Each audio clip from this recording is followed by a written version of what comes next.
కీర్తనలు 19:13 దావీదు రాసిన కీర్తన 19:13. దురభిమాన పాపములలో పడకుండా నీ సేవకుని ఆపుము, వాటిని నన్ను ఏలనీయకుము. అప్పుడు నేను యథార్థవంతుడనై అధిక ద్రోహము చేయకుండా నిందారహితనగుదును. చిన్న ప్రార్థన. పరిశుద్ధుడా, మీకు వందనాలు. వాక్కయ్యున్న దైవమా నీకు వందనములు. మాట్లాడే దైవమా నీకు వందనములు. హృదయములు తెరచువాడా నీకు వందనములు. రక్షించువాడా నీకు వందనములు. ఈ వాక్య భాగములో నుండి మీరు మా అందరితో మాట్లాడమని, మీరు మహిమ పొందమని, అయ్యా మీరు కృప చూపించమని యేసు నామములో అడుగుచున్నాం తండ్రి, ఆమేన్. దురభిమాన పాపములలో పడకుండా నీ సేవకుని ఆపుము, వాటిని నన్ను ఏలనీయకుము. అప్పుడు నేను యథార్థవంతుడనై అధిక ద్రోహము చేయకుండా నిందారహితుడనగుదును. ఇది దావీదు చేసిన ఒక ప్రార్థన. ఈ ప్రార్థనలో ఏమడుగుతున్నాడు? దురభిమాన పాపములలో పడకుండా నీ సేవకుణ్ణి ఆపు, వాటిని నన్ను ఏలనీయొద్దు అని చెప్పి అడుగుతూ ఉన్నాడు అనమాట. దురభిమానం అంటే అర్థం ఏంటండి? చెడ్డ అభిమానం. అభిమానమే కానీ చెడు అభిమానం, చెడ్డ అభిమానం. వాటిట్లో దురభిమానంతో కలిగే కొన్ని పాపాలు ఉన్నాయి. ఆ పాపాలలో నేను పడకుండా నన్ను ఆపయ్యా, వాటిని నన్ను ఏలనీయవద్దయ్యా. అప్పుడు నేను యథార్థవంతుడనై అధిక ద్రోహము చేయకుండా నిందారహితుడిగా ఉంటాను అని చెప్పి చెప్తా ఉన్నాడు అన్నమాట. మనము యవ్వనస్తులైన మీరు కొన్ని విషయాలని జాగ్రత్తగా ఆలోచన చేయాలి. అభిమానం అనేది మనుష్యులకి ఉంటుంది కదా. కొంతమంది మీద అభిమానం ఉంటుంది. ఎందుకు? వాళ్ళ టాలెంట్స్ని బట్టి అన్నా ఉండవచ్చు, వాళ్ళు మన మీద చూపుతున్న ప్రేమను బట్టి అయినా సరే కొంతమంది అంటే మనకి అభిమానం ఉండవచ్చు. అయితే అభిమానం తప్పు అని దేవుని వాక్యం చెప్పడం లేదు, కానీ దురభిమానం అనేది మాత్రం చాలా పాపాల్లోకి మనల్ని పడేస్తుందని, ఆ పాపాలు మనల్ని ఏలుబడి చేస్తాయని, మనము అందులో పడిపోతే అధిక ద్రోహక్రియలు చేస్తామని, నిందలు మన జీవితాల్లోనికి వస్తాయని చెప్పి దేవుని వాక్యం సెలవిస్తూ ఉంది. కాబట్టి యవ్వనస్తులైన మీరు చేసుకోవలసిన ప్రార్థనల్లో ప్రాముఖ్యమైన ఒక ప్రార్థన ఏంటి అనంటే, దురభిమాన పాపములలో పడకుండా మమ్మును ఆపయ్యా, అటువంటి పాపాలేవి మమ్మల్ని ఏలుబడి చెయ్యనివ్వకుండా చూడయ్యా అన్న ప్రార్థనను మీరు తప్పకుండా చేసుకోవాలి.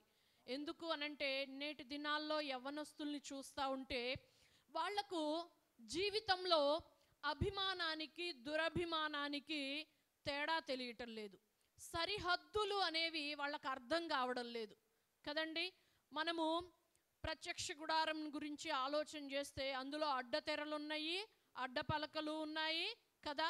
అంటే సంఘములో ఒక వ్యక్తి యొక్క సరిహద్దులు ఉంటాయి, అలాగే బయట ఉన్న సమాజంలో ఒక క్రైస్తవునికి కూడా ఖచ్చితమైన సరిహద్దులు అనేవి ఉండాలి అన్న విషయం మనము అర్థం చేసుకోవాలి.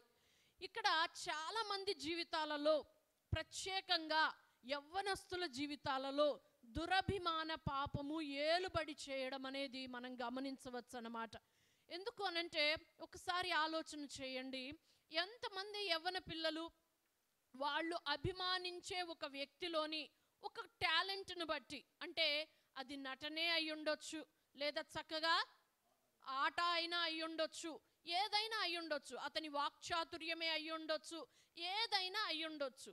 అవతల వాళ్ళలో ఉన్న ఒక ప్రత్యేకమైన టాలెంట్ని బట్టి, క్వాలిటీని బట్టి వాళ్ళను అభిమానిస్తూ, ఆ అభిమానానికి సరిహద్దులు ఉంటాయి అన్న విషయాన్ని మర్చిపోయి, అభిమానం హద్దులు దాటి అది దురభిమానం క్రింద మారిపోయి పాపాలలోనికి పడిపోయి, ఆ పాపపు ఏలుబడిలోకి, ఏలుబడి అంటే ఏంటి? అది ఈడ్చుకుపోతుంది, వీళ్ళు పడిపోతూ ఉంటారు, అందులోంచి వీళ్ళు బయటపడలేరు. అలాంటి పరిస్థితుల మధ్య కొట్టుమిట్టాడుతున్న వాళ్ళు చాలామంది ఉన్నారు. నేటి యవ్వన బిడ్డల్లో కూడా, సంఘంలో కూడా చాలా బాధాకరమైన విషయం ఏంటి అంటే, దురభిమానము తమ్మును ఏలుబడి చేస్తుంది అన్న విషయాన్ని గ్రహించుకోలేని క్రైస్తవ బిడ్డలు చాలామంది ఉంటారు. ఒక సేవకుడు అంటే చాలా అభిమానం. ఆ అభిమానం హద్దులు దాటిపోతుంది అన్నమాట. ఎంతగా హద్దులు దాటిపోతుంది అనంటే, అది వాళ్ళు వాక్యాన్ని అందించడాన్ని బట్టి వాళ్ళ జీవితంలో కొంత మేలు కలుగుతుంది కదండి. పులిపిట్ మీద నిలబడి దేవుడు తమకిచ్చిన ప్రత్యక్షతను బట్టి వాక్యాన్ని దైవ సేవకులు బోధిస్తూ ఉన్నప్పుడు అలా కూర్చొని వింటూ ఉన్న వాళ్ళ జీవితాలలో కొన్ని ఆశీర్వాదాలు, కొన్ని మేలులు, కొన్ని విడుదలలు కలుగుతూ ఉంటాయి. అలాంటప్పుడు వాళ్లకు అభిమానం అనేది, ప్రేమ అనేది దేవుడి మీద కలిగే కన్నా ఆ వాక్యం బోధించిన దైవజనుల మీదకు వచ్చేసి చాలా గలిబిలులు సంఘాల్లో జరుగుతూ ఉండడం చూడొచ్చు. అభిమానించాలి. దేవుడు నా జీవితాన్ని దర్శించడానికి, నా జీవితాన్ని బాగు చేయడానికి, నన్ను కట్టడం కోసం ఈ సేవకుణ్ణి వాడుకుంటున్నాడు అన్న స్పృహ మనకు ఉండాలి. కానీ దురభిమానంలోనికి వెళ్ళకూడదు. చాలామంది మంచి దైవ సేవకులు తమ సాక్ష్యాన్ని కోల్పోవడానికి కూడా కారణం ఏంటి అనంటే, దురభిమానంలో పడిపోయిన క్రైస్తవ బిడ్డల వల్ల వాళ్ళు కూడా పాపంలో చిక్కుపడిపోయి ఆ పాపం అంతా చుట్టేస్తూ ఉన్నదన్నమాట. నేటి దినాలలో ఇది జరుగుతూ ఉంది. మనం కూడా మన జీవితంలో దురభిమానం చోటు చేసుకోకుండా జాగ్రత్త కలిగి ఉండాలి. మొట్టమొదట యవ్వన బిడ్డలైనా ఎవరైనా సరే తమకు సరిహద్దులు, లిమిట్స్ ఏంటి అనేది ఎవరికి వాళ్ళు తెలుసుకోవాలి. ఎవరికి వాళ్ళు లిమిట్స్ అనేవి తెలుసుకోవాలి. మన సరిహద్దు ఏంటి సంఘంలో, మన సరిహద్దు ఏంటి బయట సమాజంలో. ఒక వ్యక్తితో మనం మాట్లాడేటప్పుడు మన సరిహద్దు ఏంటి తెలుసుకోవాలి. హద్దులు దాటిన అభిమానము దురభిమానం అవుతుంది, నింద పాలయ్యేటట్టు కూడా చేస్తుంది. చాలామంది జీవితాల్లో నేను ఇది గమనిస్తాను. ఒప్పుకోవచ్చు మీరు. హద్దులు దాటిన అభిమానము వారిని నిందల్లోనికి తోసివేసిన సందర్భాలు ఎంతో మంది జీవితాల్లో ఉంటాయండి. మనము లిమిట్స్ అనేవి మనమే ఏర్పాటు చేసుకోవాలి. ఒక చక్కని మాట ఒక సేవకురాలు చెప్పగా నేను విన్నాను. ఏంటి అనంటే, ఒకడు ఇది నీ లిమిట్ అని మనము చెప్పించుకోకూడదు. ఆ లిమిట్స్ మనమే ఏర్పాటు చేసుకోవాలి. అప్పుడు 10 మంది మధ్యలో మనకు గౌరవం దక్కుతుంది. మన సరిహద్దులు ఏంటో మనం తెలుసుకోవాలి. ఒక వ్యక్తి ఉన్నాడండి, మీకు ఫోన్లోనో, ఫేస్బుక్లోనో, ట్విట్టర్లో ఏయో ఉంటాయి కదండి, పరిచయం అయ్యారు, మాట్లాడుతూ ఉన్నారు. కానీ మీరు మాట్లాడుతూ ఉన్నప్పుడు, వాళ్ళతో ఫ్రెండ్షిప్లో ఉంటూ ఉన్నప్పుడు, వాళ్ళతో మీ యొక్క మనోభావాలు పంచుకుంటూ ఉన్నప్పుడు మీకు దురభిమానం మీ హృదయాల్లోనికి వచ్చే పరిస్థితులు ఉంటాయి. మీరు ఆ సరిహద్దులు కనిపెట్టుకోలేకపోయినట్లయితే నిందల పాలవుతారు. నేను ఎరుగుదును అట్లాంటి వాళ్ళని. ఎక్కడ నుండి మనము ఆప్యాయతను కోరుకోవాలో అక్కడి నుండే ఆప్యాయతను కోరుకోవాలి. ఎక్కడ నుండి మనం ప్రేమను ఆశించాలో అక్కడ నుండే మనం ప్రేమను ఆశించాలి. అంతకు మించి చేసేదన్నీ కూడాను నింద పాలవ్వడానికి, పాపంలో పడిపోవడానికి, అధికమైన ద్రోహక్రియలు చేయడానికి కారణమవుతాయి. కాబట్టి వివేకము కలిగిన వాడు ఏం చేస్తాడండి? తన ప్రవర్తనను బాగుగా కనిపెట్టుకుంటాడు. వివేకము కలిగిన వాడు తన ప్రవర్తనను బాగుగా కనిపెట్టుకుంటాడు. ఆత్మ సంబంధి అయిన వాడు ఒకని చేత విమర్శించబడడు కానీ తనను తానే విమర్శ చేసుకుంటాడు. మనం ఈ విషయాల్లో జాగ్రత్తగా ఉండాలి. యవనస్తుడట, బుద్ధి లేని ఒక పడుచువాడట, సాయంత్రం సంధ్య వేళ కృంగిన సమయంలో, అంటే ఆ మసక చీకటి సమయంలో జారస్త్రీ సందుల యొద్ద తిరుగుతున్నారట. అంటే మనము సామెతలు 7లో ఆ విషయాన్ని గమనించవచ్చు. అంటే అర్థం ఏంటి అనంటే, వాడికి ఏది కూడాను సరిహద్దులు తెలియడం లేదు, టైమింగ్స్ తెలియడం లేదు, ఉండాల్సిన స్థలాలు తెలియడం లేదు. అందుకనే యవ్వన బిడ్డలు మీరు చాలా జాగ్రత్త కలిగి ఉండాలి. ఫోన్ వాడడం మంచిదే, ఎంతవరకు వాడాలో మీకు తెలియాలి.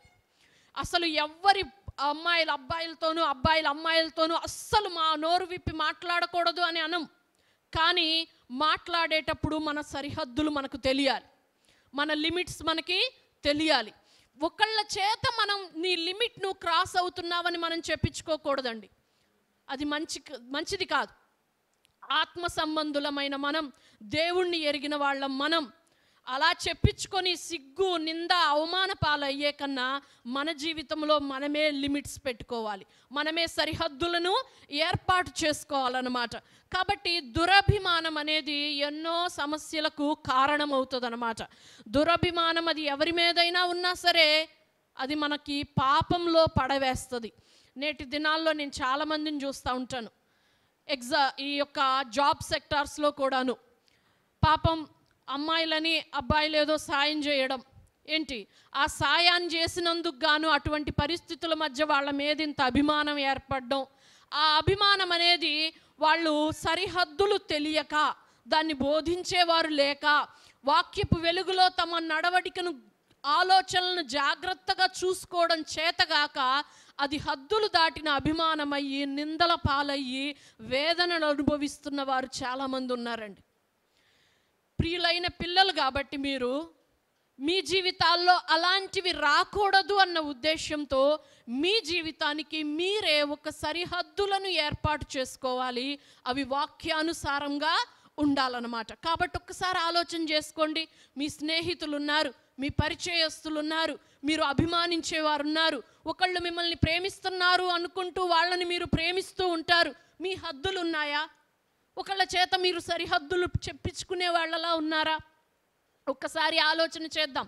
ఒక్కొక్కసారి ఇటువంటి దురభిమానం అనేది సంఘాలలో కూడా ఉంటుంది, దైవజనుల మధ్య కూడా ఉంటుంది. ఒక చిన్న ఎగ్జాంపుల్ నేను చెప్పి త్వరగానే ముగిస్తాను.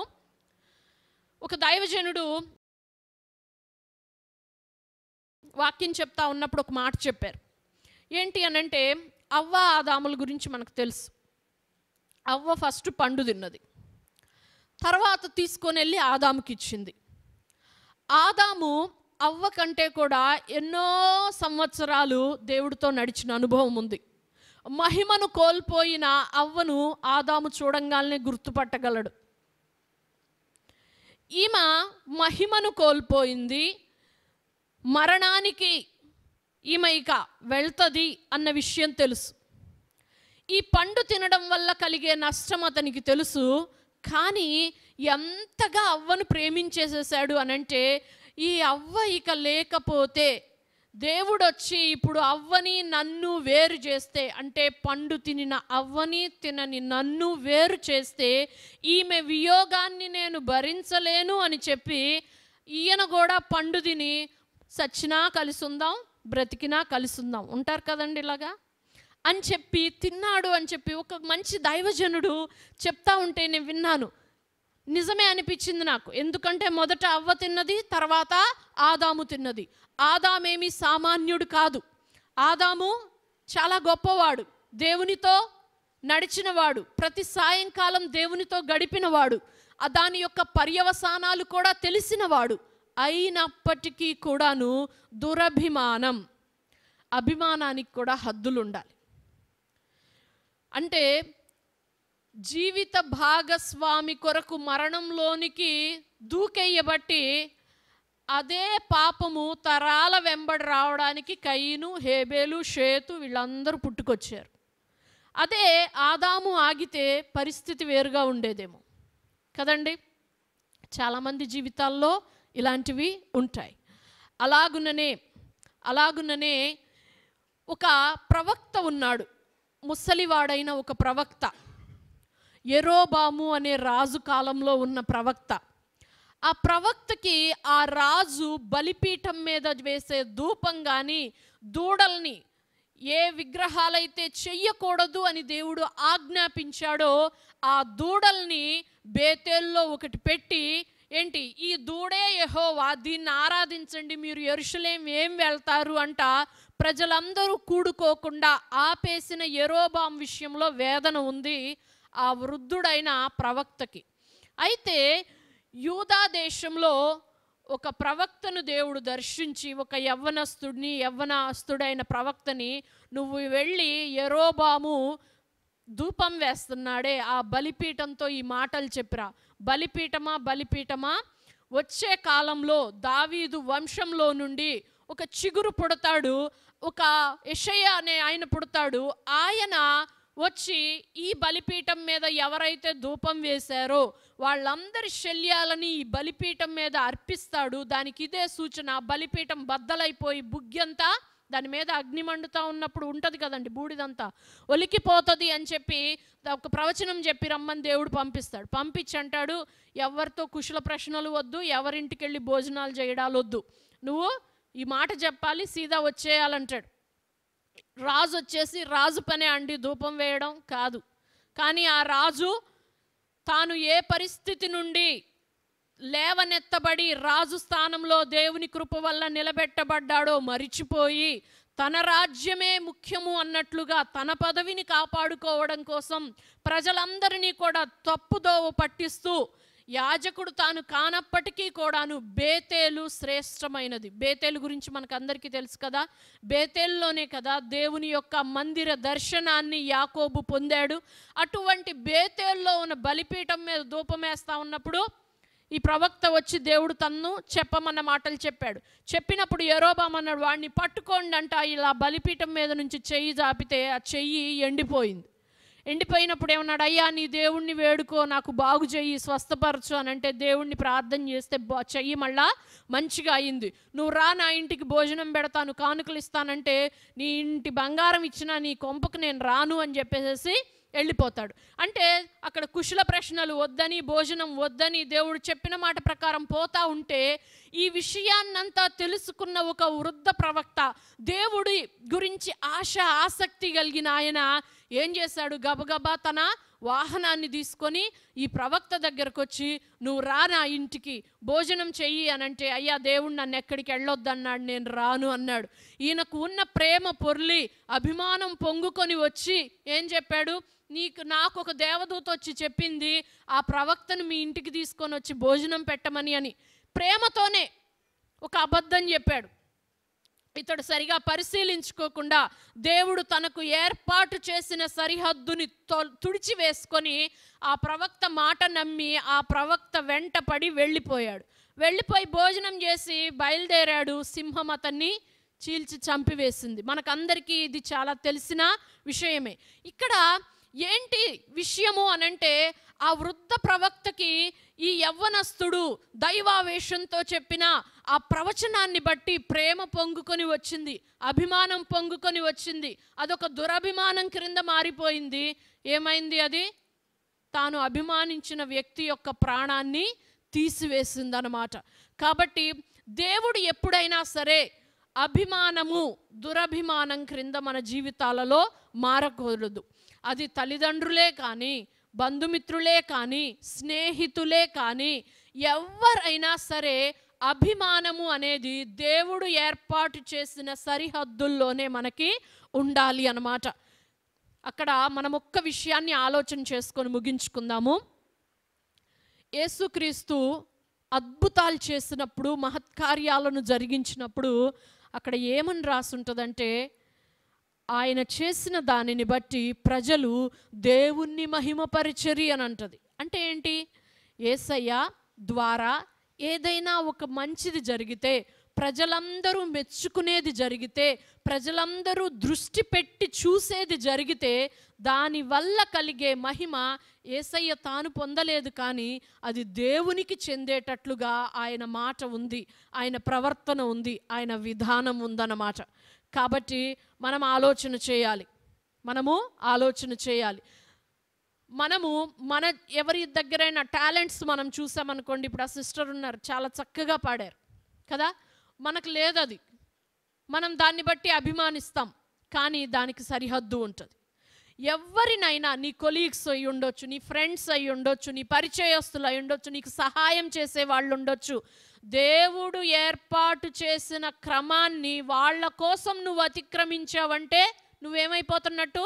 దురభిమాన పాపంలో పడిపోతున్నట్లేను కదా. మీ స్నేహితుడు ఉన్నాడు, నీకేదో సహాయం చేశాడు, వాడి మీద నీకు అభిమానం ఉంది.